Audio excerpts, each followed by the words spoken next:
Okay, welcome to lesson 17, part 1. We're going to talk about another kind of third declension noun, sigma stems. So you probably remember this chart of third declension endings from when we talked about the stop stems and the liquid and nasal stems.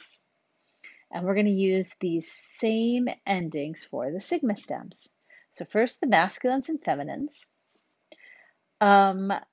Trieres, trireme, is the unique ES stem feminine. Okay, we can see the pure stem right here in the vocative singular, and as you can imagine, this S is going to drop out sometimes when it becomes intervocalic when we add on endings, and we're going to get contractions. All right, so we're going to talk through them. So trieres, that is the vocative singular. Lengthen that epsilon into an eta to get the nominative singular. Now, the genitive, so here's the stem, the pure stem. You're going to expect it to be esos, right? That intervocalic sigma is going to drop out, and the epsilon and omicron are going to contract, and you get trieus. Okay, dative singular s, intervocalic sigma drops out, accusative singular essa, intervocalic sigma drops out, epsilon and alpha contract to give you this eta. Now in the nominative plural, okay, ss, intervocalic sigma drops out, the two epsilons contract to give you this epsilon iota. Let's look at the dative plural. It should be s, and we just have a sigma dropping out. That's fine. The accusative plural is just imitating the nominative plural. Okay, this isn't really how it should come out, but it imitates the nominative plural, and the vocative plural also, of course, looks just like the nominative plural. All vocative plurals look like the nominative plural, which leaves us only with the genitive plural. So imagine esson. Now, the accent wants to be over that eta, right? But here it can't be because we have this final omega, that's long. So the furthest back it could have gone was here on the penult. And then the sigma drops out, and when the epsilon and the omega combine, right, when they contract, you would expect the accent to be a circumflex over the resulting omega, right, because the accent is here on the first of the contracted vowels. It doesn't do that. Usually we decide what the accent's going to be by looking at the pre-contracted form, but here in trierone, the accent actually is there, okay, as if there hadn't been a contraction. All right, so that's trieres, long time spent on a word that's really one of a kind. Now let's look at the epsilon sigma stem masculines, which are mostly proper names, which is why the plural is empty. So here's our pure stem, Socrates. And again, just like the feminines, we lengthen the vowel there. Essos becomes us there. Esse becomes a there. Essa becomes a there. One thing to note though is, right, remember, persistent accent is given by the nominative singular. It stays there over that syllable when it can.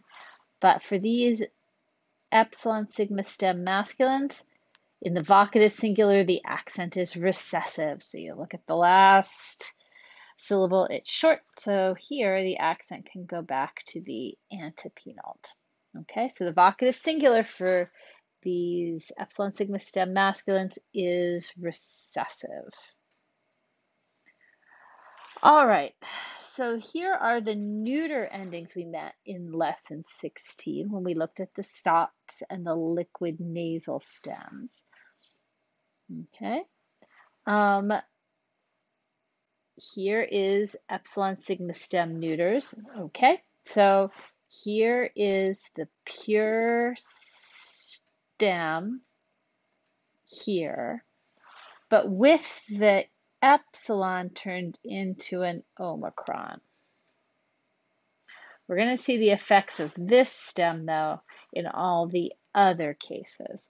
So again, tehus is take essos, intervocalic sigma drops out, epsilon and omicron contract.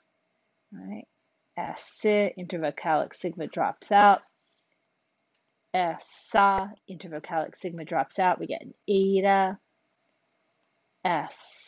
Son, intervocalic sigma drops out, and we get omega with a circumflex now.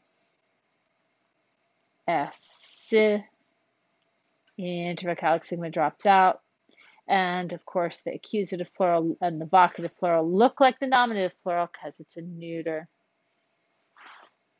Now, there's only one Omicron sigma stem word that's eidos, and so and it only comes in the singular, so we are not going to talk about where these forms come from, although it's the same process of either lengthening of the pure stem or intervocalic sigmas dropping out. There are, however, a bunch of these alpha sigma stem neuters. So here is pure stem, geros, right? Prize. Here we have in the genitive singular, it should be asos. The intervocalic sigma drops out, and you end up with an omega. Here in the dative singular, it's as. Intervocalic sigma drops out, so here is the ending you'd expect. Here it is with the alpha lengthened, which is irrational, but it's an ending that you see. Here in the nominative plural, it should be asa, intervocalic sigma drops out, and the two alphas contract to give you a long alpha. There it is again in the accusative and vocative plural. Dative plural, as, that sigma drops out. Genitive plural, ason, right? The accent wants to be over that epsilon, but if the ending were ason, it can't be, right? There's that omega, that's long, so it could only go back as far as that. Intervocalic sigma drops out.